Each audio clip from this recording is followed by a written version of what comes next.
여러분 안녕하십니까? 뉴스업 시작합니다. 먼저 대전 화재 소식부터 전해드립니다. 경찰과 소방, 국과수 등이 유족 대표 2명이 참관하는 가운데 오늘 오전 사고 현장에 대한 합동 감식을 진행합니다. 60명의 사상자가 발생한 이번 참사에 대한 원인 규명에도 속도를 내고 있습니다.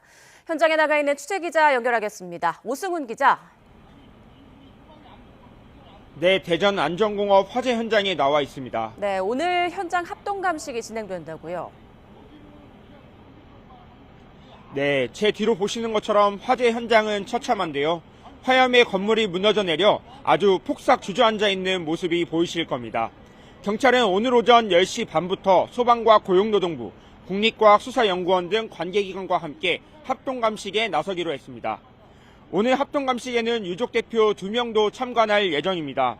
추가 붕괴 우려로 구조물 안전진단을 진행한 뒤 감식에 들어간다고 설명했습니다. 경찰은 동관 건물 1층 엔진 밸브 생산 공정 부근을 유력한 발화 지점으로 추정하고 있습니다. 공장 관계자도 무너져 내린 부분이 생산 공정 5라인인데 그쪽에서 불이 시작된 것 같다고 말했습니다. 아울러 가공 공정에서 사용된 절삭 위에 찌든 기름때가 연소 확대를 유도한 것으로 보고 있습니다. 네, 그리고 불법 증축 의혹도 불거지고 있죠. 네, 9명의 희생자가 발견된 휴게 공간은 애초에 3층으로 알려진 공간이었습니다. 하지만 관계당국은 이곳이 2층의 복층 공간으로 허가받지 않은 불법 증축 구간으로 보인다고 설명했습니다. 지자체가 보유하고 있는 설계 도면에는 표기되지 않은 곳으로 보인다고 덧붙인 건데요. 노조위원장은 이곳이 점심 식사를 한 후 직원들이 휴식을 취하던 휴게 공간이자 탈의실이라고 설명했습니다. 체력 단련 기구들도 일부 놓여 있었고 바닥에 보일러가 들어와 직원들이 낮잠을 청하던 곳이라고 말했습니다. 빠르게 연소 확대가 이루어지다 보니 낮잠을 청하던 직원들이 미처 대처하지 못한 것 같다며 답답하고 속상한 마음을 전하기도 했습니다. 경찰은 불법 증축 의혹에 대해서도 수사를 이어갈 예정입니다. 네, 그러면 희생자들의 신원 확인은 어떻게 이루어지고 있습니까? 네, 경찰은 수습된 희생자들의 신원 확인을 위해 DNA를 채취한 뒤 국과수에 의뢰한 상태입니다.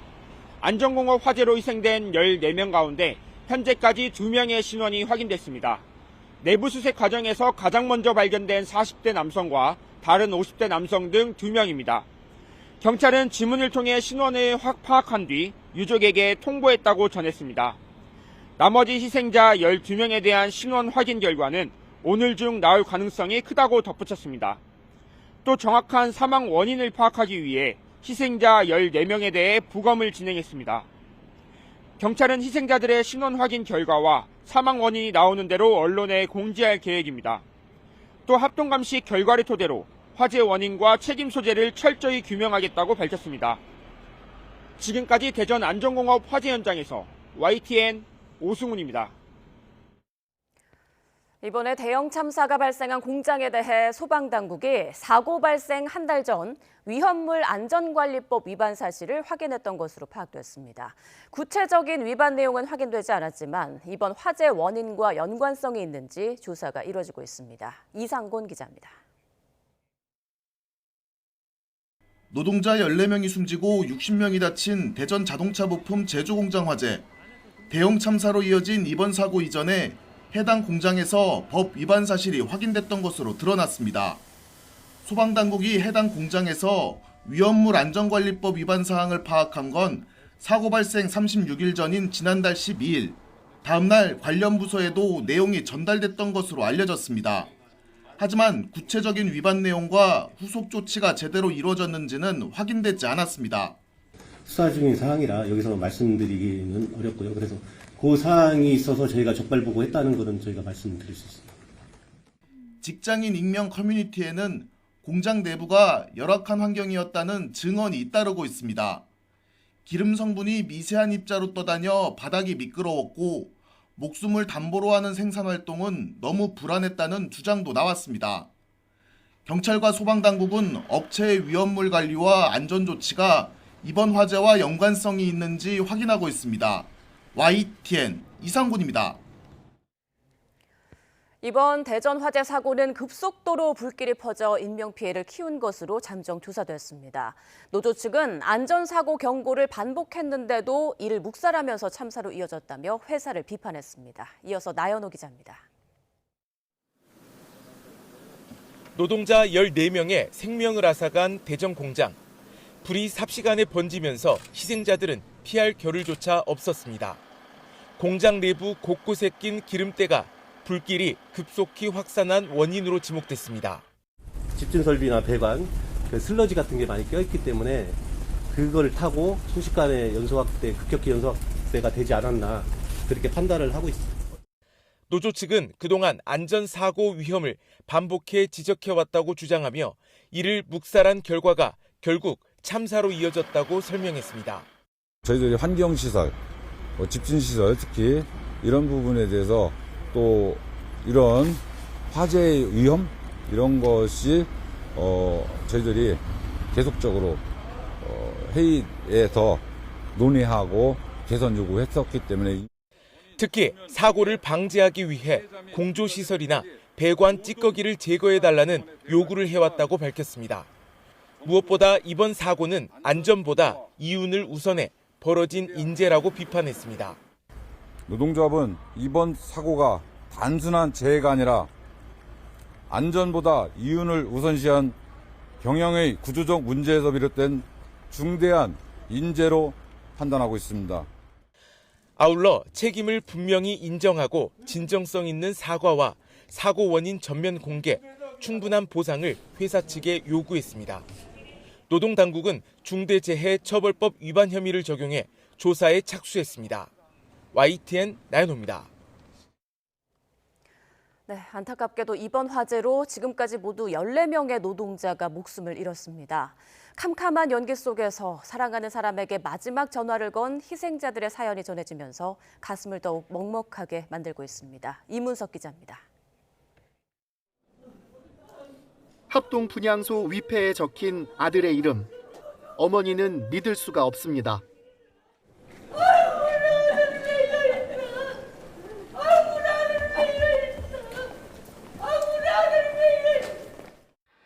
희생자들 모두 공장 노동자이기 전에 누군가의 아들이고 남편이고 아버지였습니다. 고 최모 씨도 가정을 책임지는 듬직한 가장이었습니다. 농번기면 말 안 해도 부모님을 찾아가 돕고 함께 술자리 친구까지 돼주는 살가운 자식이었습니다. 아이고 어떻게 해야 되는 거야. 애들이랑 강세지였다 버려갖고. 연기 속에서 출구를 찾지 못한 최 씨는 마지막 순간 아내 전화번호를 눌렀습니다. 우리 창문 있냐고 물었더니 창문도 없고 앞이 안 보여서 나갈 수가 없다고 했어. 3년 전 대전으로 건너온 또 다른 희생자는 부모님과 누나 사랑을 듬뿍 받고 자란 막내였습니다. 앞이 보이지 않는 정신없는 상황. 여자친구와 마지막 통화에서 부모님께 차마 남기지 못한 말을 전했습니다. 집 나갈 것 같다고 그런 식으로 얘기를 했더라고요. 그러면서 이제 부모님한테 사랑한다고 전해달라고 그렇게 얘기를 했나 봐요. 잘 다녀오겠다며 출근길에 올랐던 14명은 끝내 집으로 돌아오지 못했습니다. 그들과 밥을 먹고 함께 웃고 온기를 나누던 수십, 수백, 수천 명이 가족과 친구를 잃었습니다. YTN 이문석입니다. 트럼프 대통령이 이란의 호르무즈 해협에 48시간 안에 열라는 최후 통첩을 날린 가운데 고위 당국자들은 이란이 응하지 않으면 최대 발전소부터 공격할 거라고 압박했습니다. 미국은 이스라엘의 호르무즈 해협 군사작전이 앞으로 몇 주일 동안 지속될 거라고 통보했는데요. 워싱턴 연결합니다. 홍상희 특파원. 트럼프 대통령이 경고한 날짜가 다가오면서 긴장이 높아지고 있는데요. 미 행정부 당국자들의 발언이 나왔다고요? 네, 스콧 베선트 미 재무장관은 긴장을 완화하기 위해서는 때로는 긴장을 고조시켜야 한다며 트럼프 대통령을 옹호했습니다. 호르무즈 해협의 이란 요새를 완전히 파괴할 때까지 작전을 계속할 거라며 이란 대응의 모든 선택지가 열려 있다고 강조했는데요. 베선트 장관의 말을 먼저 들어보시죠. The president's been very clear from the beginning that the goals are destroy the Iranian Air Force and the Navy, to completely demolish their missile capabilities. The president will take whatever steps it takes to achieve those goals. 마이크 왈츠 주 유엔 미국 대사도 폭스뉴스와의 인터뷰에서 트럼프 대통령은 장난을 치는 게 아니라고 강조했습니다. 이란에는 가스 화력 발전소뿐 아니라 다른 발전소들도 있다면서 트럼프 대통령이 이란 최대 규모의 발전소부터 공격을 시작할 거라고 전망했는데요. 이 말도 들어보시겠습니다. As the president announced, he will start by attacking and destroying one of Iran's largest power plants. He's not going to allow this genocidal regime to hold the world's energy supplies or economies hostage. 네, 미국이 이란 원유에 대한 제재를 한시적으로 해제한 것이 한국에 도움이 될 수 있다는 발언도 했죠. 네, 앞서 미 재무부는 국제유가 상승을 억제하기 위해서 이란산 원유 판매를 다음 달 19일까지 허용하기로 했죠. 중국이 제재 대상인 이란산 원유를 헐값에 사들여서 비축하고 있다면서 이란산 원유를 세계 시장에 풀어서 유가를 억제하겠다는 구상이었습니다. 베선트 장관은 오늘 미 NBC 시사 프로그램에 출연한 자리에서 미국이 이란 원유 제재를 한시적으로 해제하면서 이란이 140억 달러에 이르는 수입을 얻게 된 게 아니냐라는 지적을 받았는데요. 베선트 장관은 중국으로 싸게 팔리던 이란 원유가 한국과 일본으로 간다면 상황이 더 나아지는 거라고 주장을 했습니다. 그러면서 이란 전쟁의 성과를 감안하면 일시적인 유가 상승은 미국 국민이 감당할 수 있는 거라고 말하기도 했는데요. 유가가 오를 기간이 한 달이 될지 아니면 50일, 100일이 될지 모르지만 이란 정권이 핵무기를 보유할 수 없게 되면 유가는 안정이 될 거고 미국인들도 안보 없이 번영이 없다는 걸 이해하기 시작했다라는 주장을 했습니다. 베선트 장관은 그러면서 이란 석유 수출의 90%가 이루어지는 하르그 섬에 대한 폭격이 성공적으로 이루어졌다며 미군의 점령 가능성에 대해서도 부인하지 않았는데요. 이 말도 들어보시겠습니다. We had a very successful bombing campaign against the military installations at Karg Island, the nexus for all the Iranian oil supply. What could happen with Karg Island, we'll see. Could U.S. troops go into Karg Island to secure it? Again, as I said, all options are on the table.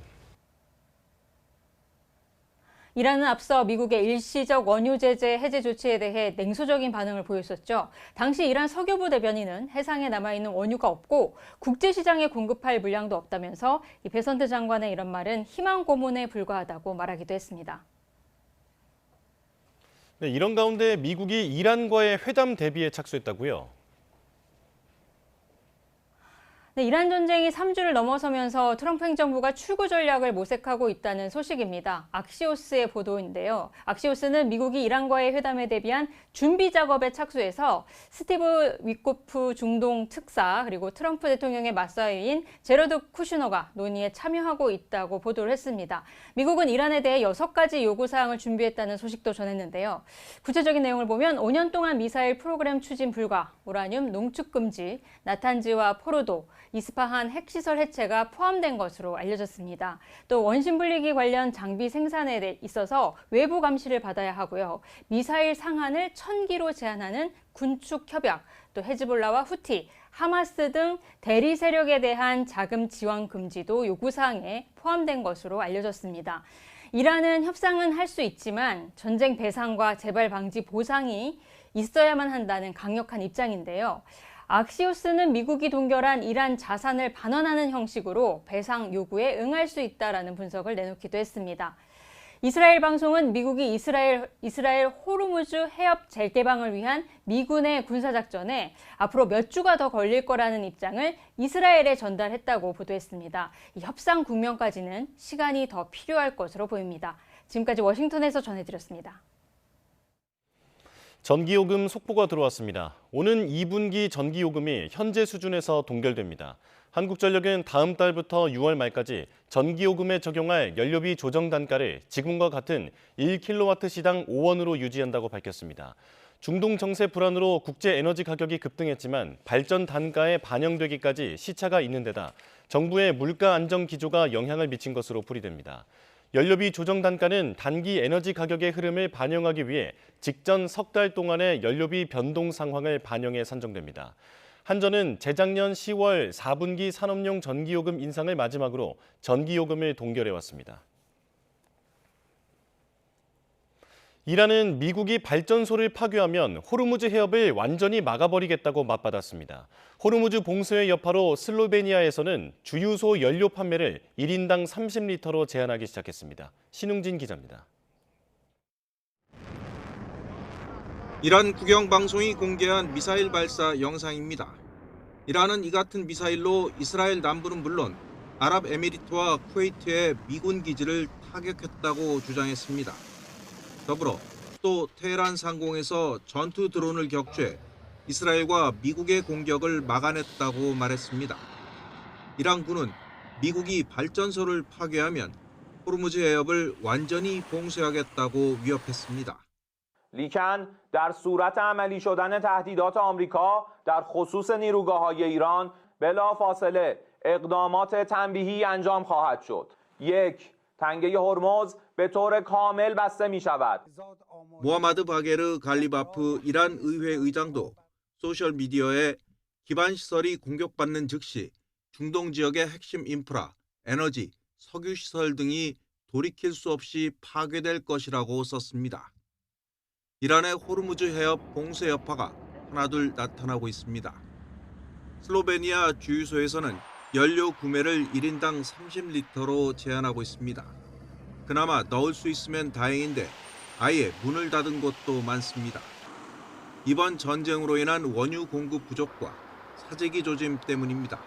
Pour moi, c'est nouveau. Je ne pensais pas que ce serait si rapide, le manque de...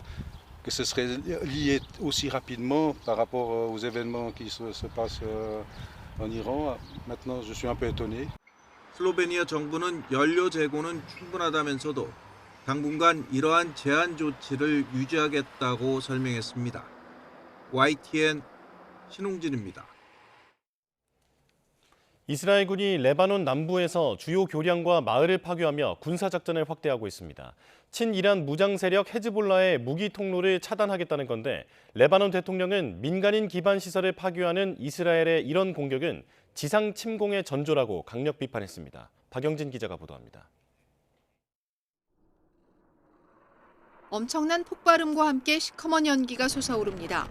이스라엘군이 레바논 남부 리타니 강을 가로지르는 카스미야 다리를 표적 공습했습니다. להשמיד באופן מיידי את כל הקשרים מעל לנהר הליטני שמשמשים לפעילות טרור. וזאת כדי למנוע מעבר של מחבלי חיזבאללה ונשק דרומה. 레바논 남부 마을의 주택 철거에도 속도를 내고 있습니다.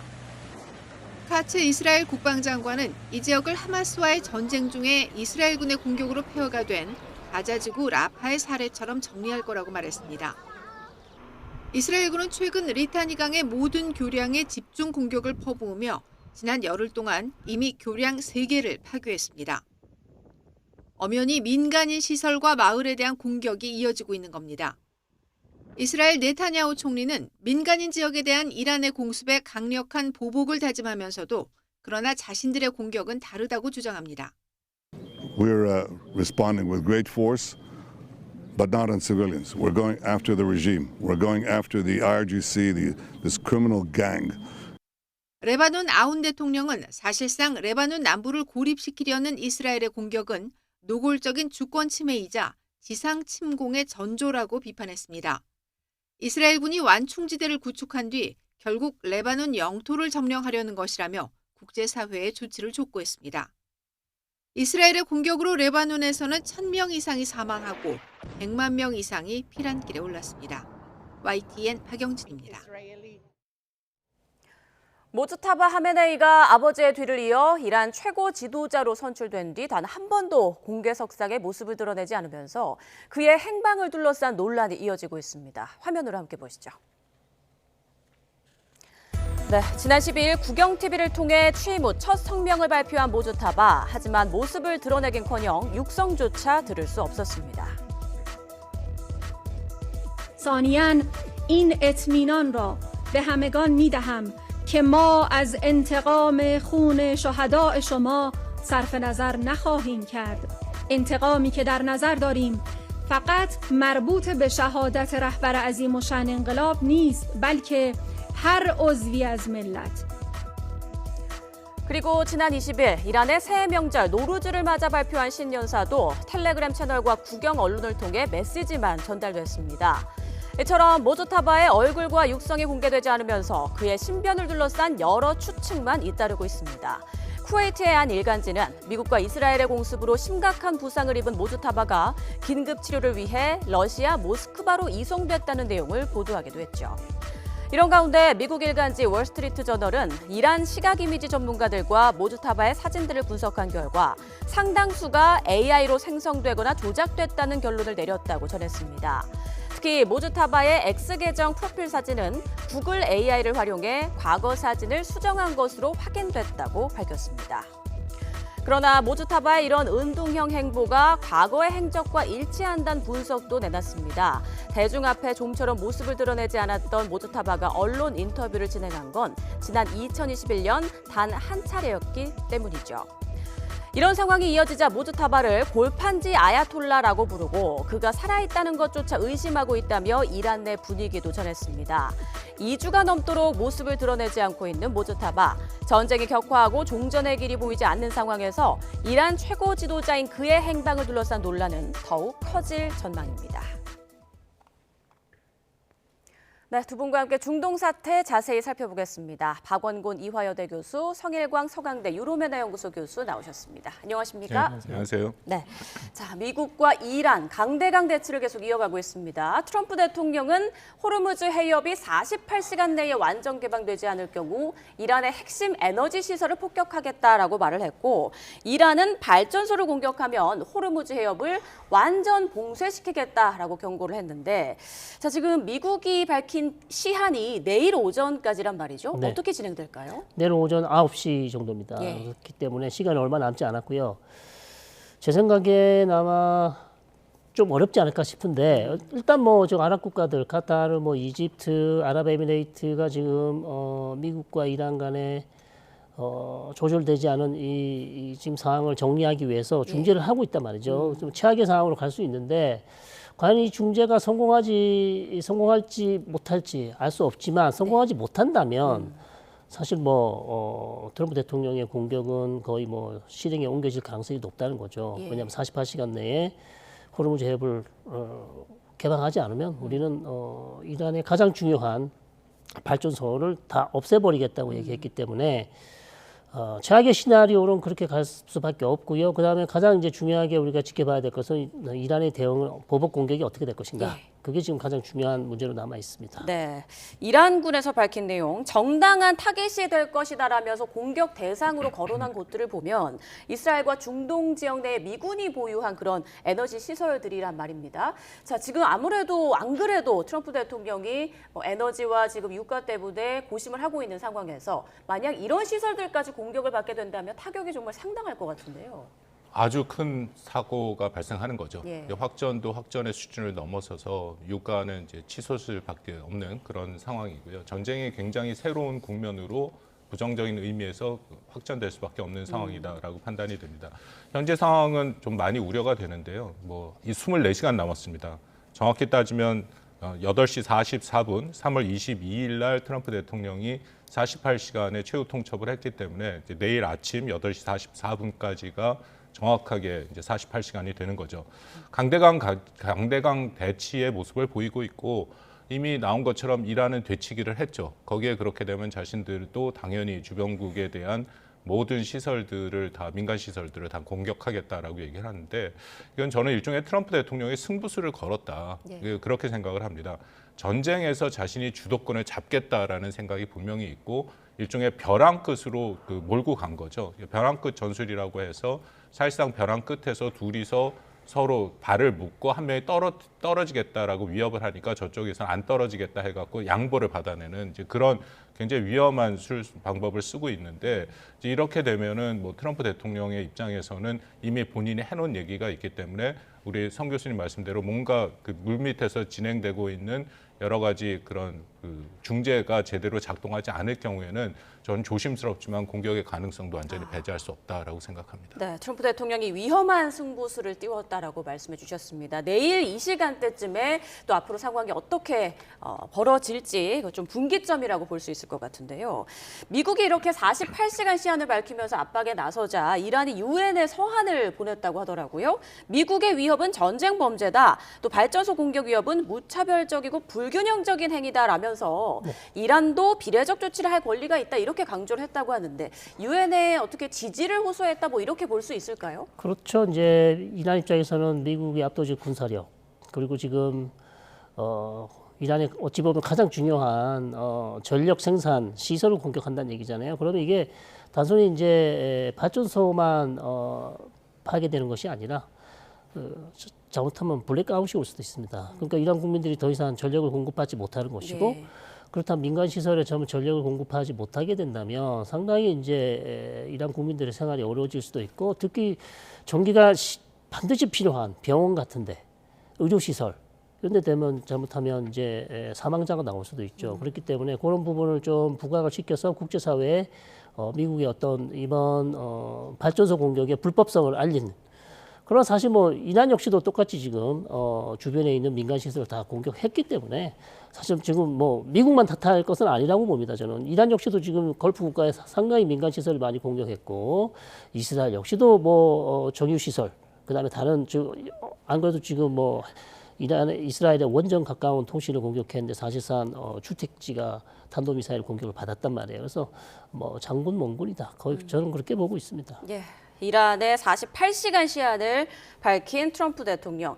말이 계속 오락가락하면서 출구를 못 찾고 있다 이런 이야기도 나오고 있는데 그 미국 행정부가 이란의 지상군 투입을 본격적으로 뭐 투입할 거다라는 얘기가 계속 나오고 있잖아요. 계속 어떤 뚜렷한 출구를 못 찾을 경우 위험을 감수하고서라도 이 지상전을 투입할 가능성, 감행할 가능성 어떻게 보세요? 트럼프 대통령의 말이 상당히 오락가락하는 것은 맞죠. 예. 그래서 48시간의 경고를 하기 전에 트럼프 대통령이 또 본인의 SNS에 올린 것을 보면은 이제 5가지 일종의 작전의 목표를 얘기를 했고 그리고 이것이 이루어질 경우에 군사적 노력을 점진적으로 축소할 수 있다라고까지 얘기를 했습니다.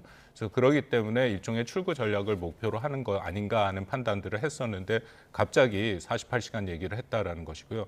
그만큼 이제 몇 가지 이것은 의미가 있습니다. 지상군 파견도 거기에 다 연결된 건데 일단 호르무즈 해협 봉쇄가 트럼프 대통령 입장에서는 그만큼 뼈아프다라는 것이죠. 전쟁을 그 방향으로 끌고 갈 생각이 전혀 없었는데 이란이 어떻게 보면은 트럼프 대통령의 아킬레스건을 딱 건드려 버리는 바람에 자신의 전쟁의 주도권을 잃었다라는 생각을 갖게 됐기 때문인 거죠. 트럼프 대통령이 또 성징 중에 하나가 모든 것에 대해서 본인이 주도권을 가져야 되는데 이 주도권을 잃었다라는 것은 도저히 용납할 수 없다라는 판단을 하고 있다라고 생각이 되고요. 그렇기 때문에 정말 48시간 내에 공격을 우리도 얘기하는 것처럼 할지 안 할지를 정확하게 그 누구도 얘기할 수 없는 것을 이제 흔히 강압 전략 중에 믿을 만한 위협이라고 얘기를 하거든요. 정말 사용할 수 있다라는 그런 목표를 보여주는 거고 또 일종에 들어서 이것은 광인 전략 같은 거기다.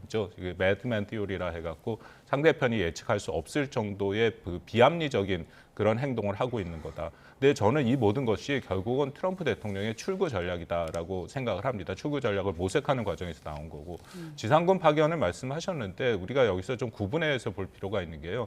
대규모 지상군 파견은 어차피 불가능합니다. 2003년에 이라크 전쟁이 있을 때 그 16만 명의 미군이 6개월 이상을 준비해서 왔기 때문에 그런 식으로의 전쟁은 또 이란이란 국가의 규모와 군사력, 경제력을 생각할 때 불가능한 거고요. 지금 얘기되고 있는 거는 현재 오고 있는 5천 명 더불어서 5천 명 정도의 일종의 특수군이죠. 작전을 할 수 있는 그런 부분인데 그 가능성도 트럼프 대통령이 계속 열어놓고 있기 때문에 완전히 배제할 수 없는 그런 상황이다라고 판단은 됩니다. 네, 앞서 성일관 교수님께서 지금 주변국들의 중재가 아주 중요한 상황이다 이런 말씀을 해주셨어요. 지금 이란과의 그 회담에 대한 논의에 들어갔다라는 얘기가 나오고 있죠. 쿠슈너와 미코프 주도하의 중재국을 물색하고 있다라는 보도가 나왔습니다. 주변국들이 응할까요? 좀 어떻게 보십니까? 주변국들로서는 가능하면 지금 이 대치 국면을 빨리 해소하고 싶겠죠. 왜냐하면 본인들한테 불똥이 튀어서 상당히 어렵거든요. 예를 들어서 이란의 보복 공격이 쿠웨이트나 사우디나 이런 담수 시설을 공격한다면 이 국가들은 담수 시설 의존율이 되게 높습니다. 뭐 70, 90, 50 정도 된단 말이에요. 그러면 당장 씻을 물이 없어요. 마실 물이 없단 말이죠. 뭐 원유도 중요하지만 당장 물이 없단 말이죠. 그렇기 때문에 다들 지금 주변국들은 이 대치 국면을 막고 싶어 해요. 그래서 까타르도 지금 열심히 하고 있고 다른 국가들도 중재를 하고 있는데 그것이 이제 과연 성공할지는 이제 알 수가 없는 것이죠. 그래서 만약 실패한다면 말씀해 주신 것처럼 상황은 더 어렵게 갈 수 있다 이렇게 볼 수 있겠습니다. 네, 그리고 이란 내부에서 협상을 할 인사를 찾는데도 좀 어려움이 있지 않겠느냐. 네. 그 라리자니 사무총장이 사망하면서 그 다음에는 누가 협상에 좀 뛰어들 수 있을 것인가 이런 이야기도 나오고 있더라고요. 정확한 지적이십니다. 예. 지금 사실 이스라엘이 협상이 가능한 협상파들, 뭐 강경파 가리지 않고 다 암살을 했기 때문에 사실 누구랑 대화해야 될지 대화의 상대가 없어요. 네. 자, 그렇다면 사실 라리자니 같은 인물이 대화를 충분히 할 수 있는 인물이었는데 뭐 사망을 했고요. 남아있는 인물은 외무장관밖에 없습니다. 아파스 아락치 외무장관인데 이 사람은 뭐 사실 외무장관의 관료 출신이기 때문에 어떤 정책 결정을 할 수 있는 상황은 안 된다고 이렇게 판단할 수 있는데 어쨌든 대화 상대가 없기 때문에 아파스 아락치 외무장관이라도 계속해서 대화를 할 수밖에 없는 그런 상황인 것 같습니다. 네, 양측이 제안한 요구안의 일부가 보도를 통해 공개되기도 했습니다. 미국은 이란에 5년간 미사일 핵 프로그램 추진과 우라늄 농축을 하지 않는다. 그리고 나탄즈 등 핵시설 해체를 요구했다고 하고요. 이란 측에서는 배상금과 또 사태 재발 방지를 요구했다라고 전해지고 있는데 이 내용이 맞다면 과연 이 협의가 좀 잘 이루어질 수 있을까요? 어떻게 보세요? 굉장히 높은 수준의 요구안이기 때문에 예. 이것이 다 수용되기는 매우 어렵죠. 예. 거기에 6가지 요구다 해서 미국의 악시오스에서 이제 발표를 한 건데요. 거기에 더불어서 이란이 갖고 있는 원심 분리기와 그런 것들을 다 감시를 받도록 하는 것이고요. 미사일 같은 경우에도 상한선으로 한 1,000기만 하는 군축 협약을 맺도록 하는 것이고 또 주변국의 프락시라고 불리는 하마스나 뭐 후티 같은 대리 세력에 자금을 절대 주지 말라. 이제 이런 것까지 포함이 돼 있거든요. 예. 그렇다면 이것은 사실상 이란이 일방적으로 항복을 하라라는 그런 얘기가 되는 거기 때문에 현재로서는 굉장히 높은 수준의 요구를 하고 있고 반면에 이란도 비슷하죠. 계속해서 나오는 것이 일단은 절대로 다시 이란을 공격하지 않는 것을 약속을 해라. 그리고 더불어서 전쟁 배상금도 내라고까지 예. 얘기를 하고 있지 않습니까? 이제 그런 것들은 굉장히 쉽지 않다는데 다만 배상금 문제는 일정 수준 미국과 이란 사이에 해결할 방법은 있습니다. 현재 제재가 있기 때문에 이란의 여러 가지 자산들이 동결돼 있죠. 그러니까 동결 자산을 반환하는 그런 조건으로 이것을 일종의 배상으로 규정하는 그런 형식은 되는데 문제는 지금 뭐 카타르랑 우리 성 교수님 말씀대로 일부에서 계속 중재를 하고 있습니다만 이 정도의 높은 수준을 서로 얘기하고 있다면은 합의에 이르기는 굉장히 쉽진 않다라는 판단이고요. 또 하나는 저희가 들어오기 전에 잠깐 성 교수님이랑 얘기를 했는데 만약에 미국이 일방적으로 트럼프 대통령이 뭐 어떤 명분을 잡고 승리를 선포해서 공격을 하지 않겠다라고 얘기하면 과연 이란이 거기에서 수긍을 할 것인가? 이제 그것이 사실상 전쟁의 종전에 가장 중요한 그런 것들이 하나인데요. 그것도 우리가 현재로서는 확실하게 얘기할 수 없는 그런 상황이다라고 판단이 됩니다. 네, 지금 이란 내 뭐 협상할 사람도 마땅치 않고 양측의 요구안도 서로 받아들이기 쉽지 않은 그런 상황으로 보이고 출구마저 지금 잘 보이지 않고 있는 그런 모습입니다. 자, 이런 가운데 이란은 계속 강도 높은 군사적인 대응을 펼치고 있는데 이란이 지난 20일이죠. 인도양의 디에고 가르시아에 발사한 중거리 탄도 미사일에 관심이 쏠리고 있어요. 이게 네. 4,000km 떨어진 곳에 미사일이 떨어졌다고 하는데 네. 굉장히 기술력이 많이 발달했다라는 평가가 나오더라고요. 그렇습니다. 사실 뭐 이거는 미 정보 당국과 이스라엘 정보 당국은 항상 얘기해 왔던 건데요. 이란은 충분히 지금은 2,000km만 발사를 하고 있지만 충분히 4,000km 이상 갈 수 있다. 그렇기 때문에 이스라엘이 계속해서 미국과 국제사회에 얘기했던 것은 이란의 이 탄도미사일 개발을 제한하지 않으면 시간이 지나면 반드시 ICBM, 즉 대륙간 탄도미사일을 만들 것이다. 그렇게 얘기를 해왔는데 그것을 이제 사실 증명해 준 거나 마찬가지예요. 그래서 이란 측에서는 이제 디에고 가르시아를 영국이 미국에게 다시 사용할 수 있도록 허가를 해줬기 때문에 여기에 대한 보복으로 이제 공격을 했고요. 또 하나의 측면은 자국민들에게 우리의 기술이 뛰어나다. 탄도미사일 기술 우리 4,000km를 갈 수 있다. 이렇게 이제 보여주기 위한 하나의 그런 모습인데 결국 어찌 보면 또 역설적으로 이란의 탄도미사일 개발이 정말 위험하구나. 자칫 잘못하면 조금만 시간이 더 지나면 미국과 유럽까지 공격할 수 있는 수준이 될 수 있겠구나. 예. 오히려 이게 이란의 발목을 잡을 수 있는 그런 상황이 될 수도 있습니다. 네, 자국민들에게 우리의 기술력을 보여주는 하나의 그런 의도도 있을 것이다라는 말씀해 주셨는데 네, 미사일에 대해서 예. 잠깐 첨언을 드리면 네. 이거는 양날의 칼 같은 거죠. 그러니까 자신들의 미사일 능력을 보여줌으로써 그만큼 자신들이 반격과 타격 능력이 있다는 걸 보여주는 동시에 방금 말씀하신 것처럼 그만큼 원래 제가 알기로는 하메네이 때 2,000km 이상을 하는 사거리의 미사일을 개발하지 않기로 약속을 했다. 왜냐하면 2,000km 정도 되면 이스라엘에 대한 공격은 되지만 그 이상으로 할 필요는 없다라고 얘기했는데 이번에 한 4,000km 간 것을 보여주고 있다라는 것은 그만큼 자신들의 약속을 어길 수 있다라는 이란의 모습이 보이는 거고요. 또 하나는 이거는 북한과도 밀접하게 연계가 돼 있습니다. 예. 이번에 쏜 미사일이 호람샤흐르 4호 정도로 우리가 예상을 하는데 이게 원래 원형이 북한이 갖고 있는 무스단 화성 10이라고 불리는 그 미사일이거든요. 예. 이제 그 미사일 서로 북한과 이란 사이에는 미사일 서로 기술이 공유되고 있다는 것은 이미 잘 알려진 사실이고 그렇다면은 이 4,000km짜리 뿐만 아니라 더 장거리 미사일의 기술에 대해서도 이미 일정 수준 북한이 이란한테 제공했을 가능성이 있는 거고요. 사거리를 늘리는 것은 사실은 그렇게 어려운 일은 아닙니다. 원래 2,000km짜리도 예를 들어 이런 거죠. 탄두 중량이 무거우면 덜 날아가는데 탄두 중량을 가볍게 하면 더 많이 날아갈 수 있기 때문에 이번에도 아마 탄두 중량을 좀 줄여서 더 많이 날려보낼 수 있고 근데 중요한 것은 4,000km가 넘어가는 것들은 이제 우리가 준중거리라 해갖고 상당히 이전과는 다른 미사일 기술이기 때문에 여기에 대해서는 일정 수준 미국이랑 서방 국가, 한국도 포함해서 좀 주목할 필요가 있다라고 생각합니다. 네, 이번에 이란의 미사일 북한과도 연관성이 있다라는 점 짚어주셨습니다. 그리고 이란이 이스라엘의 핵 연구센터 인근 도시죠. 디모나와 아라드를 정밀 타격했는데 이를 놓고 뭐 이스라엘 방공망이 뚫린 거 아니냐, 미사일 재고 바닥난 거 아니냐 여러 가지 해석들이 나오더라고요. 어떻게 좀 보셨습니까? 그렇습니다. 뭐 두 가지로 해석해 볼 수 있는데요. 실제로 미사일 재고가 요격 미사일 재고가 바닥이 난 거 아니냐. 그리고 이스라엘이 아주 전략 시설이 아니면 아낄 수밖에 없었던 것 아니냐. 그렇게 볼 수 있고 또 하나는 이제 기술적인 결함이다. 지금까지는 요격을 잘 해왔지만 사실 요격이라는 게 100% 막을 수는 없거든요. 90% 이상은 지금 계속 요격해 오고 있지만 한 8%, 7% 정도는 요격을 못 하고 있습니다. 그런데 이번에 아마 요격에 실패했고요. 그래서 디모나에 있는 민간 주택 시설이 공격을 받았고 한 200여 명이 지금 사상을 당한 것 같고요. 아주 큰 피해를 지금 입었습니다. 네, 지금 전황을 보면 처음 군사 시설로 시작해서 에너지 시설, 이제는 핵 시설까지 타격 대상이 되고 있거든요. 너무 우려스러워 보이는데 어떻게? 그렇습니다. 그런데 핵시설에 대해서는 특히 이란의 나탄즈 같은 경우에 공격을 했다라는 그 부분을 보면 이 미국이 작년에 6월달 이란과 했던 그 12일 전쟁 그 전쟁의 효과가 그렇게 크지 않다라는 것이 다시 한번 확인되는 그런 상황이다. 왜냐하면 그 당시에도 그 12일 동안 전쟁 후에 트럼프 대통령이 이란의 핵시설을 완전히 무력화했다라는 표현을 썼거든요. 근데 이번에 다시 공격을 하고 있다라는 그런 것이 보도가 나오는 것을 보면 여전히 이란의 핵시설을 완전히 무력화하지 못했고 특히 450km, 60km 정도로 예상되는 60% 정도의 농축 우라늄 그 우라늄에 대한 행방은 여전히 좀 묘연하고 그것을 완전히 확보하지 못하는 상황이 오기 때문에 공격을 했다는데 방금 말씀하신 것처럼 핵시설이라는 것은 매우 위험합니다. 정말 핵시설을 제대로 타격한다면 그것이 군사용이든 민간용이든 방사능 유출이 될 수밖에 없는 상황이고도 이것은 재앙을 일으킬 수 있는 거거든요.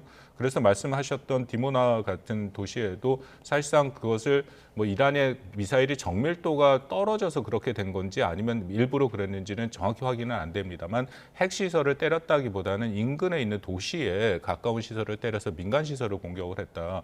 이제 그런 정도로 일종의 이것도 금지선, 레드라인이기 때문에 만약 넘게 된다면 이것은 또 굉장히 큰 확전의 그런 빌미가 될 수도 있다라고 판단이 됩니다. 네, 이번에는 호르무즈 해협 상황도 좀 보겠습니다.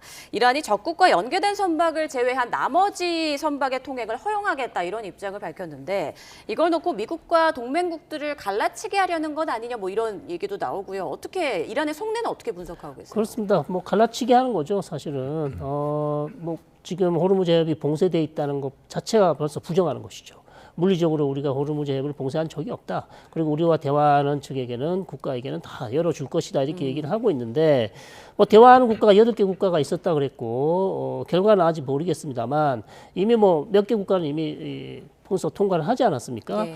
자, 그런 상황이기 때문에 일본도 지금 사실 대화를 하고 있는 것이고 우리도 접촉을 아마 접촉할 가능성도 있어 보입니다만 어쨌든 이란 입장에서는 계속해서 본인들이 실제로 호르무즈 해협을 봉쇄하고 있지 않다. 그리고 얼마든지 열어줄 준비가 되어 있다라고 하면서 좀 트럼프 대통령이 구상 중인 어떤 호르무즈 해협 봉쇄 해제를 위한 어떤 협의체 구성 이런 것들을 구성의 어떤 정당성을 훼손하기 위한 것이죠. 그래서 봉쇄되어 있지 않다. 그런 협의체를 만들 필요도 없고 우리와 그냥 대화를 하면 다 열어주겠다는 그런 이란의 전략인 것 같습니다. 네, 우리 정부는 어떻게 해야 될까요? 그러니까 이란 호르무즈 해협 봉쇄에 규탄하는 성명에 막판 동참하면서도 또 이란과 이 선박 소통을 위해서 뭔가 소통을 해야 하는, 협의를 해야 하는 그런 상황에 놓인 건데 이른바 좀 딜레마에 빠진 건 아니냐라는 얘기도 나오더라고요.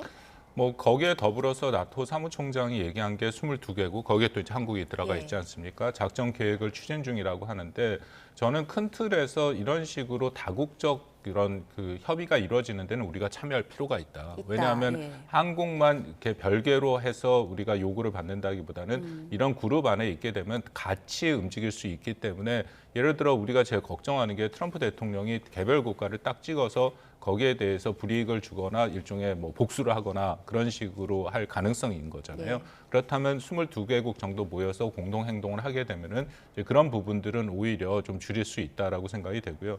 나토가 좀 본격적으로 나설 가능성이 있습니다. 왜냐하면은 트럼프 대통령이 나토를 꼭 집어서 이것을 뭐 겁장이다라고 하면서 굉장히 거친 비판을 쏟아냈기 때문에 나토 입장에서는 움직임을 보일 수밖에 없는 것이고요.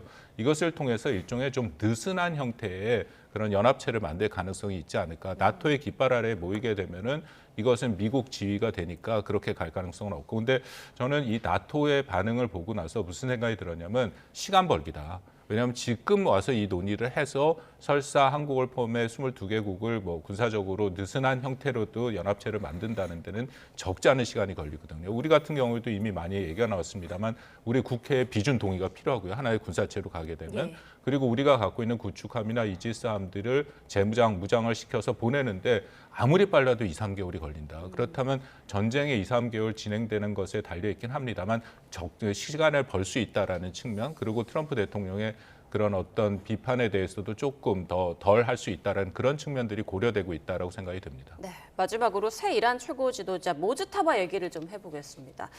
지금 아직도 모습을 드러내지 않고 있는데 그 신년사에서도 뭐 육성은커녕 모습도 나오지 않았고요. 메시지만 나왔습니다. 그렇습니다. 여러 의혹들이 제기되고 있어요.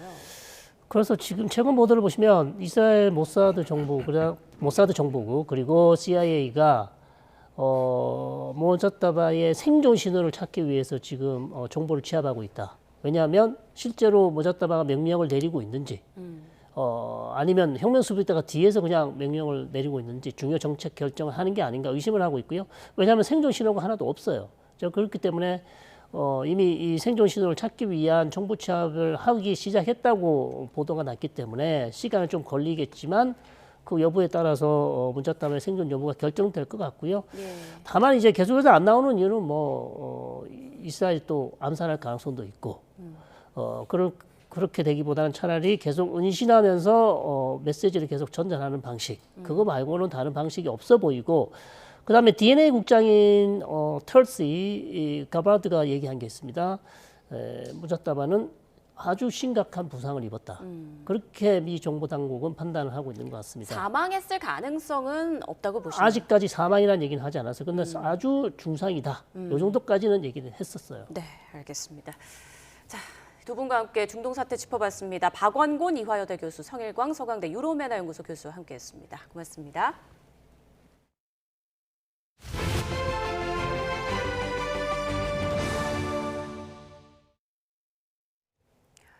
정치권 상황 보겠습니다. 국민의힘은 대구시장 공천에서 이진숙 전 방송통신위원장과 육선의 주호영 국회 부의장을 컷오프하기로 했습니다. 더불어민주당에선 대구시장 후보로 유력한 김부겸 전 총리의 출마 결정 시점이 임박해지는 분위기입니다. 박희재 기자입니다.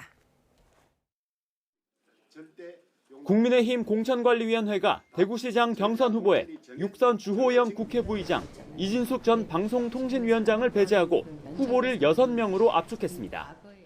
현역인 유영하, 윤재옥, 추경호, 최은석 의원과 홍석준 전 의원, 이재만 전 대구 동구청장이 각각 경선 후보에 이름을 올렸습니다. 이정현 위원장은 보수의 심장 대구의 미래를 위해 공천 기준과 정성 평가를 반영한 판단이라며 특정인을 배제하려는 게 아니라고 강조했습니다. 두 분의 역할이 대구시장이라는 단일 직위에 머물기보다 국회와 국가 정치 전반에서 더 크게 쓰이는 것이 공관위는 예비 경선을 거쳐 2명을 추린 뒤 최종 후보를 선출할 계획입니다. 같은 날 서울시장 공천에 추가로 등록한 오세훈 서울시장과 박수민 의원 등 예비 후보 면접도 이뤄졌습니다.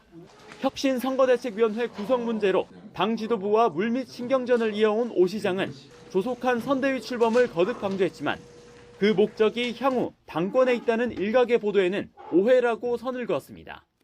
당을 접수하려는 기세인 것처럼 보도가 되고 이제 그런 저의 충정이 마치 뭐 다음 전당대회를 의식한 행보인 것처럼 오해를 낳아서 더불어민주당에선 대구시장 후보 추가 공모 여부를 논의하면서 김부겸 전 총리의 출마 결정 시점이 임박한 기류입니다. 대구 공천을 두고 내홍이 잇따른 국민의힘을 두고는 기득권이라는 우물에 갇힌 개구리라고 비유하며 시장직 확보 의지를 분명히 했습니다. 아마 이번 주 내로는 정리를 하시는 것이 맞다라고 생각을 하고 있고 당신도 그렇게 생각하고 있는 걸로 알고 있습니다. 경기지사 경선에 나설 민주당 예비후보는 김동연 현 경기지사와 추미애 법제사법위원장, 한준호 의원 3파전으로 확정됐습니다. 세 분이 제9회 전국 동시지방선거 경기도지사 후보자 선출을 위한 본경선 후보자로 결정되었음을 선포합니다. 본경선은 다음 달 5일부터 사흘간 진행하고 과반 득표자가 없으면 상위 2명이 결선에서 맞붙습니다. 서울시장 예비후보들은 주말에도 지지율 선두인 정원호 예비후보를 겨냥해 구청장 시절 의혹과 공약 부실 등을 지적했는데 정 후보는 소모적인 네거티브 경연이라며 유감을 표명했습니다. YTN 박희재입니다. 국민의힘 대구시장 공천에서 컷오프된 육선 주호영 국회부의장과 이진숙 전 방송통신위원장이 각각 수용 불가 입장을 내며 공개 반발했습니다. 주 부의장은 어제 SNS에서 이정영 공천관리위원장의 결정은 대구시장 선거 포기 선언으로 부당한 컷오프에 대한 사법적 판단을 구하고 당내 자구 절차를 밟겠다고 밝혔습니다. 이어 대구까지 온 장동혁 대표가 약속한 정상적인 경선은 물거품이 됐다면서 공관위 결정을 최종 확정하는 건 최고위인 만큼 기괴한 결정을 바로잡아달라고 촉구했습니다. 또 이진숙 전 위원장도 입장문에서 공관위의 결정을 납득할 수 없고 최근까지 나온 여론조사에서 자신이 선두를 달렸다고 주장하며 공관위가 결정을 재고해 줄 것을 강력히 요청한다고 밝혔습니다. 중동 사태 여파로 우리 경제에 비상등이 켜진 가운데 더불어민주당과 정부, 청와대 고위 인사들이 한자리에 모였습니다. 25조 원 규모의 추경안을 신속 처리하기로 했고 추가 국채 발행 없이 초과 세수를 활용하기로 뜻을 모았습니다. 임성재 기자입니다. 본회의 산회 직후 국회에서 열린 고위당정 협의회, 정부와 청와대는 중동발 고비를 당정청 혼연일체의 자세로 넘어야 한다고 입을 모았습니다. 그 방식은 역시 선제적 대응책인 추경 편성으로 타이밍이 생명이다. 지금은 경제 전시 상황이다. 무엇보다 신속한 처리가 중요하다고 강조했습니다. 정부는 비상한 상황에 비상하게 대응할 것입니다. 신속한 방파제 추경은 선택이 아닌 필수입니다. 국회의 협조를 요청드립니다. 비상한 상황일수록 당정청이 합심해서 한몸처럼 움직여야 하겠습니다. 정청래 대표도 골든타임을 강조하긴 마찬가지 정부 추경안이 국회에 제출되면 역사상 가장 빠른 속도로 처리하겠다고 화답했습니다. 추경은 경제의 산소 호흡기와 같습니다. 응급조치의 타이밍을 놓치게 되면 그 피해는 고스란히 국민에게 돌아갑니다. 공감대 속 1시간여 진행된 고위당정에선 25조 원 규모의 추경 윤곽과 성격이 드러났습니다. 당초 거론되던 최대 20조 원보다 5조 원가량 많은 건데 추가 국채 발행 없이 초과 세수를 최대한 활용한다는 구상입니다. 예상되는 초과 세수를 활용하여 편성함으로써 국채나 외환시장 등의 영향은 최소화할 예정이라고 밝혔습니다. 특히 차등 지원에 방점을 찍고 취약계층과 지방 등 필요한 곳에 더 많이 지원하자는 데 뜻을 같이 했습니다. 또 중동 상황의 장기화를 대비해 예산, 세제, 금융 규제 등 가용 정책을 총동원하고 시장 교란 행위는 무관용 엄단한다는 방침입니다. 이와 함께 당정청은 대밀투자특별법 하위 법령 마련과 전남 광주 행정통합 준비 상황도 점검했습니다. 여당 내부적으로는 다음 달 11일 추경안 처리에 디데이로 잡는 분위기인데 국민의힘이 예고한 송곳 검증이 변수로 작용할 전망입니다. YTN 임성재입니다. 트럼프 대통령이 48시간 안에 호르무즈 해협을 열지 않으면 이란의 발전소를 타격하겠다고 공언해 파장이 커지고 있습니다. 국제법 위반 논란까지 일고 있는데 동시에 미국은 한편으로 6대 요구안을 마련하며 물밑 회담 준비에도 착수한 것으로 알려졌습니다. 워싱턴에서 신윤정 특파원이 보도합니다. 호르무즈 해협을 열지 않으면 이란 내 발전소를 공격하겠다는 트럼프 대통령의 경고를 둘러싼 논란이 확산하고 있습니다. 발전소는 민간 전력 공급 시설인 만큼 타격 시 발생하는 민간인의 고통이 군사적 이득보다 크다며 명백한 전쟁 범죄에 해당한다는 지적이 나옵니다. 이에 대해 미국은 이란이 먼저 국제법을 어기고 민간 시설을 방패로 삼고 있다며 책임을 돌렸습니다. 마이크 왈츠 유엔 주재 미국 대사는 이란 혁명수비대가 국제법을 위반해 의도적으로 군사와 민간 시설을 혼용해 사용해 왔다고 주장했습니다. From hiding weapons under schools and hospitals to using power plants and other critical infrastructure to not only power their military but their civilian, and they deliberately blend. 국제유가 급등과 금융시장 불안 가능성까지 커지면서 국제사회 우려도 확산하고 있습니다. 테워드로스 거브러여수스 WHO 사무총장은 중동 정쟁이 위험한 단계에 도달했다고 지적했고 교황도 즉각적인 휴전을 다시 호소했습니다.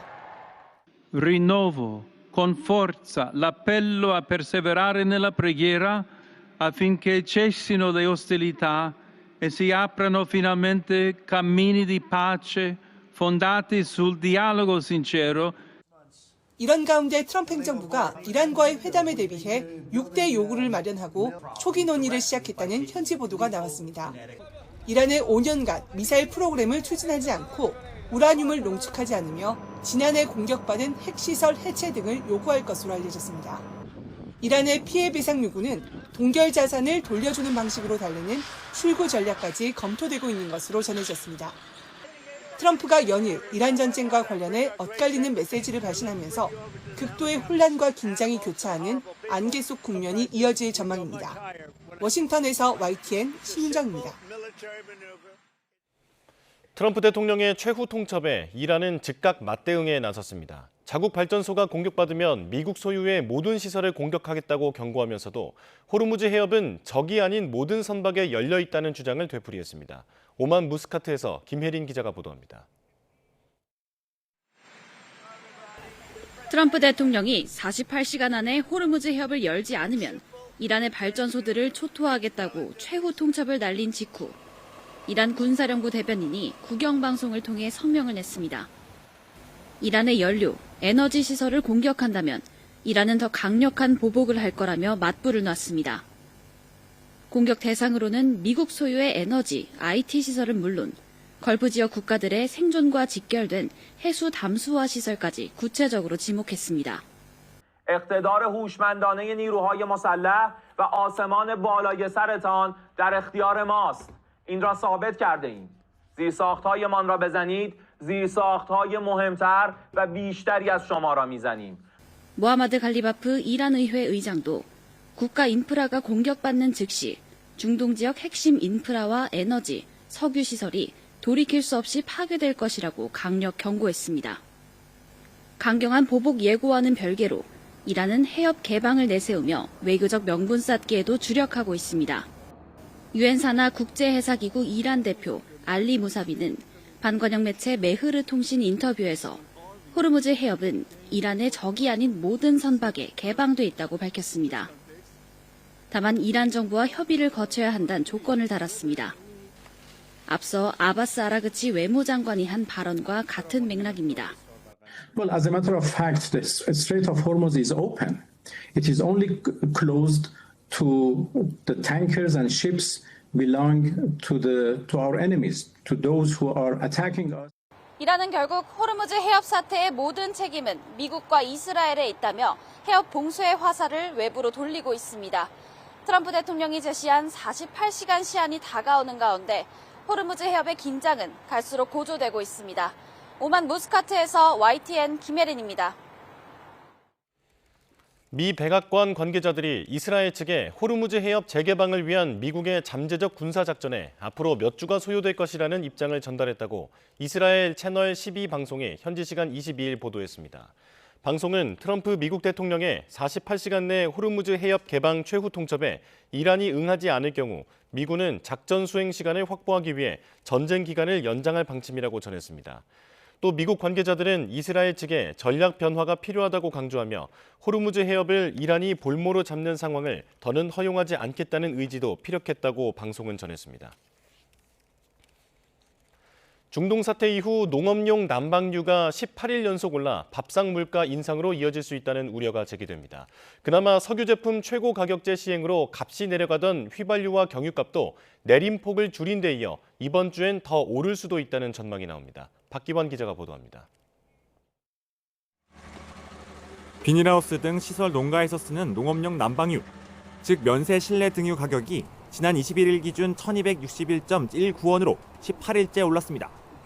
최고 가격제 대상에 포함되지만 지난 13일 최고 가격제가 시행된 뒤에도 면세 실내 등유 가격만 2.9% 올랐습니다.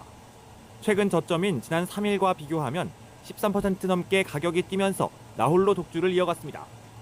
면세유가 아닌 일반 휘발유와 경유, 실내 등유가 일제히 최근 고점보다 100원 안팎으로 내려간 것과 비교하면 대조적입니다. 면세유 중에서도 휘발유와 경유 가격이 지난 13일을 기점으로 20원에서 30원씩 내렸는데 실내 등유만 35원 정도 올랐습니다.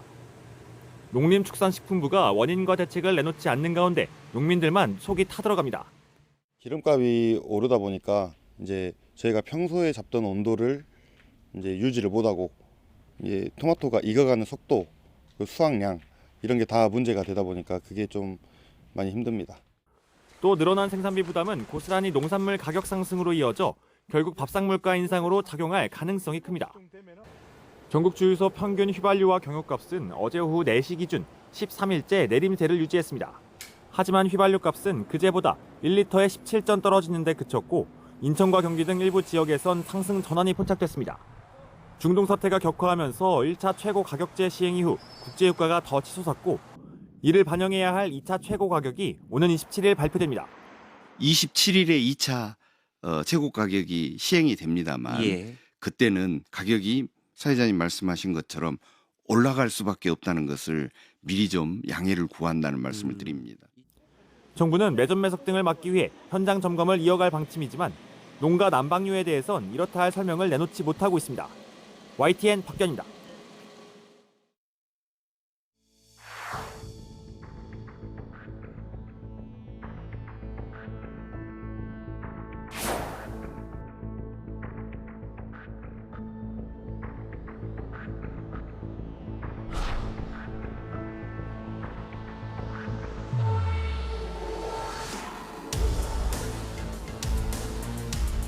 집중 설비나 배관, 슬러지 같은 게 많이 껴있기 때문에 그걸 타고 순식간에 연소 확대, 급격히 연소 확대가 되지 않았나.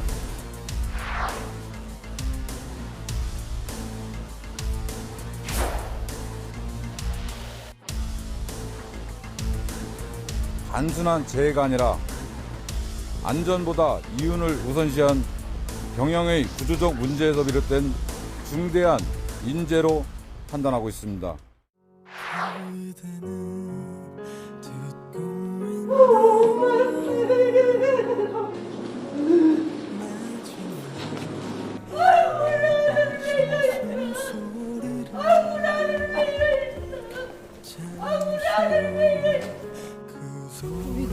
장문 있냐고 물었더니 장문도 없고 앞이 안 보여서 나갈 수가 없다고 그랬어. 부모님한테 사랑한다고 전해달라고 그렇게 얘기를 했나 봐요.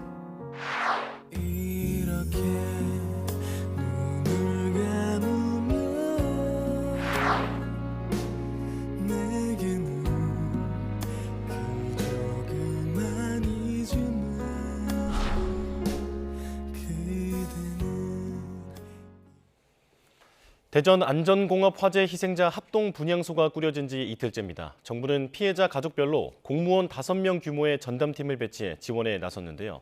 현장 취재기자 연결합니다. 김민성 기자.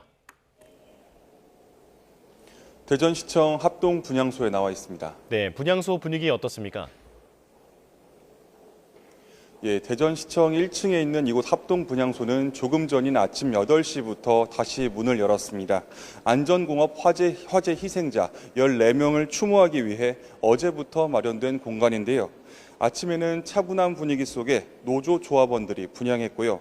출근길 공무원이나 시민들의 발길도 계속해서 이어지고 있습니다. 분향소 설치 이틀째, 희생자 다수는 아직 유족의 품에 돌아가지 못했습니다. 국립과학수사연구원이 유족 DNA를 채취해 사망자에서 채취한 유전자와 대조 분석을 벌이고 있는데요. 현재까지 시신 14구 가운데 2구만 신원이 확인돼 유족들에게 인도된 상태입니다. 이들은 내부 수색 과정에서 가장 먼저 발견된 40, 50대 남성 2명입니다. 나머지 12명에 대한 신원 확인 결과는 이르면 오늘 오전 중에 나올 전망입니다. 신원 확인이 끝난 뒤 유가족과의 장례 절차 논의가 시작될 것으로 보입니다. 관련 기관들은 피해자와 유가족들이 하루빨리 일상으로 복귀할 수 있도록 유족과 면담하며 본격 지원에 나섰습니다. 유가족들이 쉴 수 있게 분향소에 대기실을 마련했고 인근에 호텔 20실도 확보했습니다. 또 피해자 가족마다 지자체 공무원과 경찰 등 5명 규모 전담팀을 배치했습니다. 사고 수습과 지원을 책임지는 32개 기관 참여 중앙합동재난 피해자 지원센터와 트라우마 지원센터도 대전시청에 꾸렸습니다.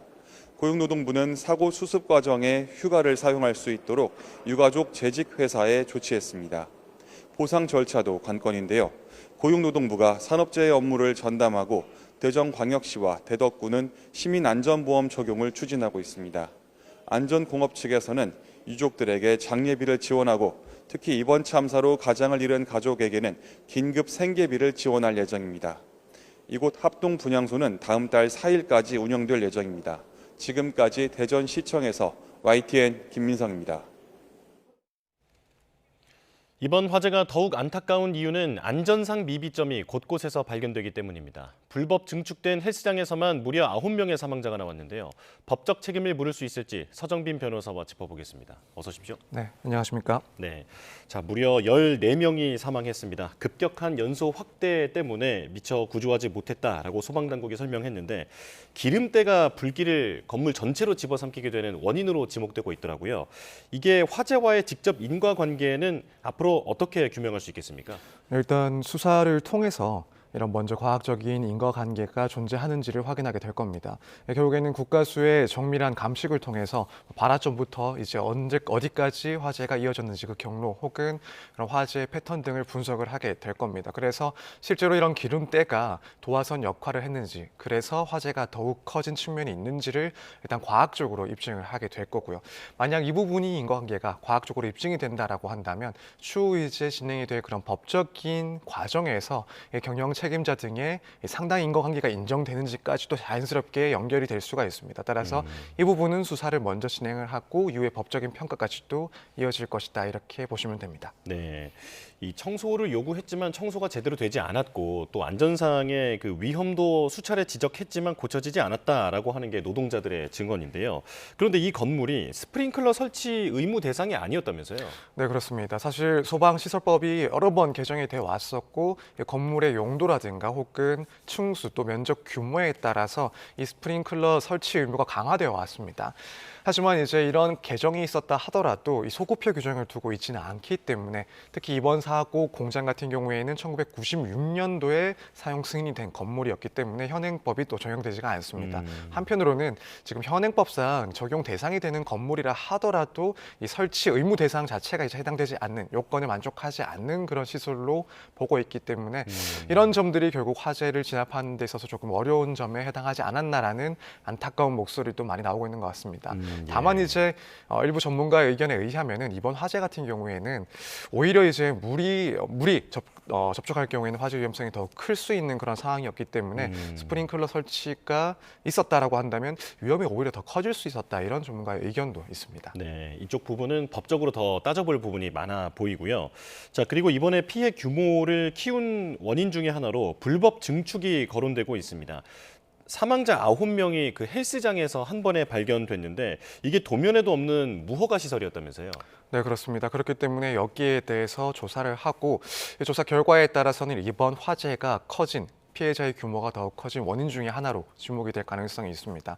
우선 이렇게 무허가 시설이라는 점은 당연히 건축법 위반에 해당을 하게 될 것이고, 다만 이제 그렇다고 해서 곧바로 화재의 원인이 되었다라거나 혹은 피해 규모가 커지는데 직접적인 원인이 되었다라고 단언할 수는 없습니다. 그렇기 때문에 이 점에 대해서는 충분히 시간을 가지고 조사를 해봐야 되겠지만, 사실 뭐 지금 어느 정도 추측을 하기에는 결국에는 이 피해자의 규모가 상당 부분 이 무허가로 건축이 된 헬스장에서 발생했다라는 점을 봤을 때는 추후에 이런 부분 역시도 피해 규모가 커지는데 법적인 책임을 지울 만한 그런 영역에 해당하지 않는가 좀 예상을 해볼 수는 있을 것 같습니다. 예, 피해 규모로 커지는데 정말로 영향이 있었는지를 면밀하게 따져봐야 한다라는 말씀이시군요. 자, 그리고 불을 완전히 끄는데 10시간 반이나 걸렸는데 초진이 늦어진 이유가 안에 말씀하신 대로 물이 닿으면 폭발할 수 있는 그런 나트륨이 있었기 때문에 이걸 안전한 곳으로 옮기는 동안 물을 제대로 뿌리지 못했다라고 하더라고요. 자, 이 때문에 소방 헬기 출동까지 늦어졌는데 이것은 나중에 어떤 법적인 처벌을 받게 되는 겁니까? 우선 말씀하신 것처럼 이 공장의 그런 특성, 그러니까 위험물이라고 할 수 있는 나트륨을 다루고 있던 곳이고 또 물이 닿을 경우에는 폭발 가능성이 충분히 있는 그런 위험한 물질이기 때문에 이 소방에 상당히 시간이 걸렸던 것으로 보입니다. 그렇다면 결국에는 이 공장 측, 특히 경영 책임자 등이 이 나트륨을 관리하는 데 있어서 법적인 의무들을 충분히 준수를 했는가, 또 어느 정도 예견 가능한 범위 내에서 그 대책을 세워놓고 이것들을 실제로 이행을 했는지 여부가 가장 중요하게 판단받을 것입니다. 그래서 예컨대 기준에 따라서 격리 시설에다가 이런 나트륨을 보관했어야 된다, 혹은 충분한 방제 시설이 구비가 되었어야 된다라는 그런 규정들을 준수했는지, 실제로 그런 설비들이 시행이 되고 또 작동을 했는지 여부에 따라서 책임의 소재가 달라질 수가 있습니다. 따라서 이 조사를 통해서 이 부분에 대한 책임이 충분히 이행되었는지, 이 부분이 상당히 좀 중요한 그런 관건에 해당을 한다라고 보여집니다. 네, 지난달에 이미 위험물 안전관리법 위반 통보까지 받았다라고 하는데 이 부분에 대한 의무 사항이 제대로 지켜졌는지 살펴봐야 할 것 같습니다. 자, 그리고 안전 불감증에 예고된 참사였다라는 지적이 나오는데 앞서 짚어본 대로 유증기가 계속해서 나온다든지 오일 미스트라는 표현도 나왔었고요. 언제든지 폭발할 수 있을 것 같아서 무서워서 퇴사했다라는 커뮤니티 글도 있는데 만약에 이런 부분들이 모두 인정된다면 중대재해처벌법 적용도 가능합니까? 네, 일단 이 사건 자체가 중대재해처벌법에 해당하는 사건으로 보입니다. 일단 근로자가 5인 이상인 기업에서 산업재해로 인해서 한 명이라도 사망자가 발생하게 되면은 일단 중대재해처벌법이 적용이 됩니다. 그리고 이제 중대재해처벌법의 핵심은 결국 이 경영 책임자 등이 위험 요인을 사전에 파악을 하고 또 예방을 했는지 여부, 또 안전 보건 관리 체계를 구축하고 이것을 이행했는지 여부가 될 겁니다. 만약에 지금 커뮤니티에서 올라오는 그런 목소리들처럼 실제로 이 기업이 근로자들의 개선 요구가 있었음에도 불구하고 이것을 묵살했다, 그런 점들이 확인이 된다라고 한다면, 특히 필요한 그런 소화기구도 제대로 비치되지 않았다라는 지적도 나오고 있는 상황이라서 이런 점들이 사실로 확인이 된다라고 한다면 결국 안전보건관리 체계 그 의무를 위반했다라는 판단을 받을 수가 있습니다. 그래서 만약 그 부분까지 확인이 된다라고 한다, 그러면 경영진이 직접적인 그런 형사 책임도 충분히 지울 수가 있는 그런 상황입니다. 예. 그리고 대피에서도 아쉬운 점이 하나 지목이 되는데 화재 경보기가 울렸는데도 그 직원들이 대피를 하지 않았다라고 하는 얘기가 있더라고요. 근데 원인이 그동안 화재 경보기 오작동이 잦아서 이번에도 오작동이겠지라고 생각했을 수 있다라는 겁니다. 이런 부분들은 법적으로 나중에 어떻게 처리가 됩니까? 말씀하신 것처럼 결국 오작동이 반복될 경우에는 실제로 사고가 발생을 했을 때 아무래도 이런 주의들을 제대로 기울이지 않을 가능성이 있고, 그것 때문에 이 피해자의 규모가 더 커졌을 가능성도 분명히 존재합니다. 이런 소방시설 같은 경우에는 너무 당연하게도 1년 내에 정상 작동을 해야 되는데, 만약 이런 문제가 실제로 확인을 해봤을 때, 특히 이런 문제점이 지적이 됐음에도 불구하고 오작동을 방치했다든가 혹은 이걸 수리하지 않은 채 이 사건이 발생했다라고 판단이 받게 된다라고 한다면 마땅히 이제 중대재해법상, 중대재해처벌상 처벌 가능성이 분명히 존재를 하게 될 겁니다. 그래서 오작동 자체로 사실 과거의 오작동 사례 자체로 이번 사건의 책임을 지운다, 이것은 아니지만 이러한 사실들이 어느 정도 확인이 된다라고 한다면 결국에는 이 회사 측의 안전보고 관리 체계의 부실을 보여주는 그런 사정에 해당을 하기 때문에 다른 요소들과 종합을 했을 때 책임 유무를 판단하는 데 중요한 역할을 할 수가 있는 것이고, 나아가서 책임이 인정된다라고 했을 때는 과연 그 책임이 어느 정도 큰지, 주요 의무 위반의 수준이 어느 정도인지를 판단하는 데 있어서도 중요한 요인 중에 하나다, 이렇게 보여집니다. 예. 그런데 이번 화재가 2년 전 경기 화성의 1차 전지 제조 공장인 아리셀 화재 폭발 사고와 판박이다라는 지적이 나옵니다. 당시에도 유독가스가 나왔고 그리고 비상구가 마땅하지 않았고, 그렇기 때문에 직원들이 갇힌 채 사망하게 됐었는데 공장 건물의 불법 구조 변경도 있었잖아요. 그런데 지금 판박이 같은 사건이 발생하는 걸 보면 현장에서는 달라진 게 하나도 없다라는 지적이 나오더라고요.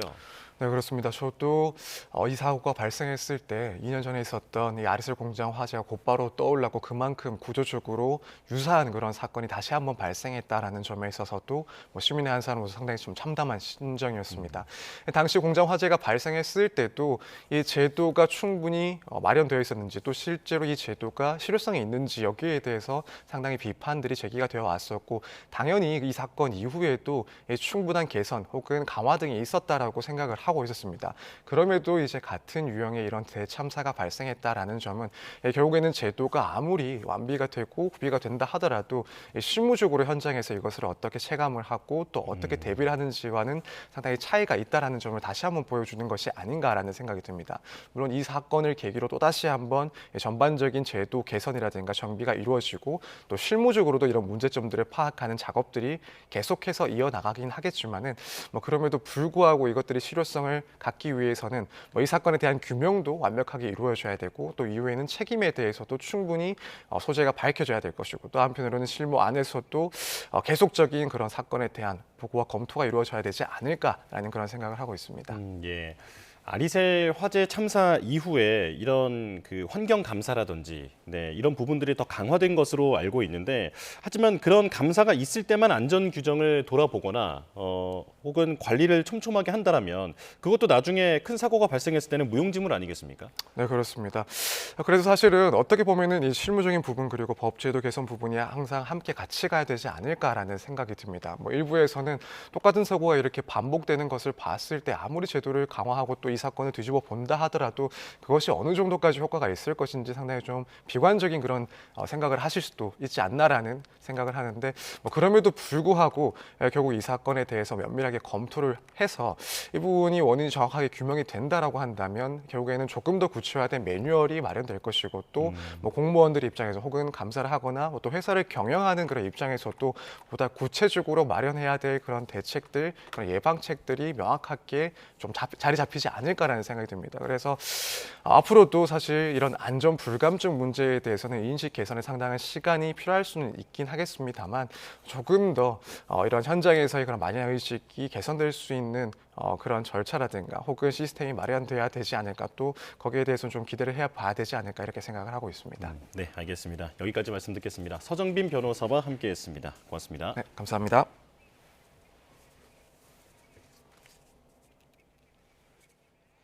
네, 이번엔 증시 보겠습니다. 지난주 금요일 반등에 성공했던 코스피와 코스닥이 오늘도 상승세를 이어갈 수 있을지 관심입니다. 오늘 아침에는 특히나 긴장감이 감돌고 있는 상황인데요. 증시 현장으로 바로 가보겠습니다. 자, 코스피와 코스닥 모두 하락 출발하고 있습니다. 코스피는 3.48% 내린 5,580포인트로 개장했고, 현재는 5,550선까지 내려온 상황입니다. 그리고 코스닥도 2.73% 내린 1,129포인트로 출발해서 현재는 3% 넘게 더 빠지고 있는 상황입니다. 주말 사이 미국의 지상군 투입 가능성이 제기되면서 뉴욕 증시가 얼어붙었는데요. 유가는 치솟고 환율도 1,500원을 넘으면서 국내 증시에도 빨간불이 켜진 상황입니다. 자, 하지만 최근 주가 상승에 베팅하는 개인 자금이 몰리면서 지수 하단은 점점 높아지는 분위기인데, 오늘은 주말 사이의 악재를 반영해 큰 폭으로 하락 출발하고 있습니다. 원달러 환율도 보겠습니다. 유가 상승과 달러 강세가 겹치면서 연일 상승 압력을 받고 있는데, 오늘도 4.3원 오른 1,504원으로 1,500원을 상회하면서 출발했습니다. 지금까지 개장 상황 살펴봤습니다. 중동 사태 속에서도 인공지능 열풍을 타고 날아오른 반도체에 힘입어 우리 수출이 또 역대 최대 실적 기록을 새로 썼습니다. 관세청은 3월 1일부터 지난 20일까지 우리 수출액이 지난해 같은 기간보다 50.4% 늘어난 533억 달러를 기록했다고 밝혔습니다. 월별 1일에서 20일까지 수출액 기준으로 역대 최대 규모입니다. 지난달 1일에서 20일 수출이 435억 달러로 최대 기록을 경신한 뒤 불과 한 달 만에 또다시 새 기록을 썼습니다. 지난해 같은 기간보다 조업 일수가 하루 늘어난 점을 고려한 하루 평균 수출액은 35억 5천만 달러로 1년 새 10억 달러 넘게 확대됐습니다. 품목별로는 반도체 수출이 전년 동기 대비 163.9% 증가한 186억 6천만 달러에 달해 전체 수출 실적을 견인했습니다. 국가별로는 중국과 미국 수출이 각각 지난해 대비 24.8%, 33.4% 확대됐고 유럽연합과 일본, 타이완 수출도 견조한 상승세를 보였습니다. 같은 기간 우리 수입액은 전년 대비 19.7% 늘어난 412억 달러로 무역 수지는 121억 달러 흑자를 봤습니다. 네, 조금 전 들어온 소식입니다. 더불어민주당 추미애 법사위원장이 검찰개혁을 완수했다며 법사위원장 자리를 내려놓겠다라고 밝혔습니다. 자, 지금 추미애 의원은 경기지사 선거에 출마한 상황인데요. 법사위원장의 7개월의 여정을 끝내고 경기지사 경선을 위한 배수진을 친 것으로 분석이 됩니다. 자, 사임의 변을 밝힌 내용이 있는데요. 이를 잠깐 전해드리면 지난 8월 어려운 시기에 당의 요청을 받고 고심 끝에 법제사법위원장직을 수락했지만 이 소임을 모두 마쳤기 때문에 경기지사와 대한민국의 발전을 위해서 법사위원장을 내려놓는다라고 밝혔습니다. 자세한 소식은 이어지는 뉴스에서 전해드리겠습니다. 이재명 대통령이 부동산 정책 논의 과정에서 다주택이나 비거주 고가 주택을 소유한 공직자 등을 배제하라고 지시했습니다. 이해관계가 얽힌 공직자의 입김을 차단해 부동산 정책에 대한 신뢰도를 높이겠다는 의도로 보입니다. 강진원 기자의 보도입니다. 부동산 투기와 전면전에 나선 이재명 대통령이 다주택 공직자를 향해서도 압박 수위를 끌어올렸습니다. 주택과 부동산 정책 논의 과정에서 이들을 아예 배제하라고 지시했습니다. 다주택자와 비거주 고가주택 소유자, 부동산 과다 보유자 등 대상도 콕 집어 거론했는데 하나같이 이 대통령이 공개 경고장을 날렸던 사례들입니다. 야, 앞으로 집값이 오를지 모르니까 집을 좀 미리 무리하더라도 사놔야 되겠네? 이런 투기적 수요도 있죠. 규제를 해야 되겠죠. 그러지 못하게. 이 대통령은 부동산 공화국 탈출은 대한민국 대전환을 위한 핵심 중의 핵심 과제라며 공직사회를 겨눈 배경을 설명했습니다.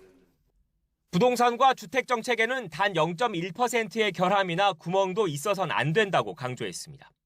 이해관계가 얽힌 다주택 공직자가 관여하면 부동산 정책에 대한 국민의 신뢰도가 떨어질 수 있다는 의미로 풀이됩니다.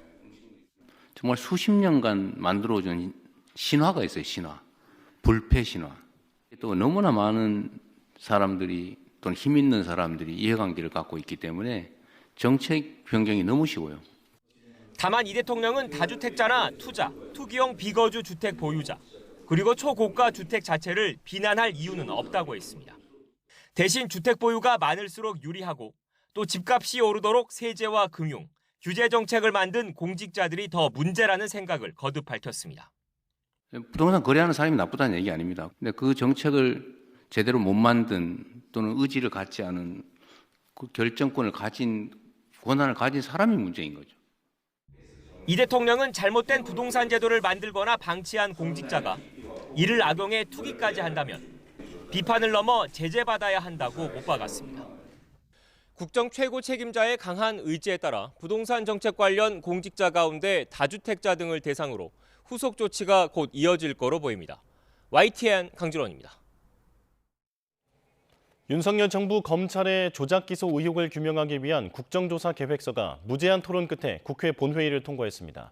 이로써 공소청법 상정 이후 3박 4일간 이어진 본회의가 끝났는데 국민의힘은 대통령 공소 취소를 위한 사전 작업이라고 비판했습니다. 나혜인 기자입니다. 휴일까지 이어진 국회 본회의에서 과거 검찰의 조작 기소 의혹을 규명하기 위한 국정조사 계획서가 여당 주도로 의결됐습니다. 윤석열 정부 시절 대장동과 위례신도시, 쌍방울 대북송금 사건 등을 수사, 기소하는 과정에서 조작이나 기획이 있었는지 확인하겠다는 취지입니다. 5월 8일까지 50일간 범여권 정당 13명, 국민의힘 7명으로 구성된 국정조사 특위가 청문회와 현장조사 등을 진행할 예정입니다.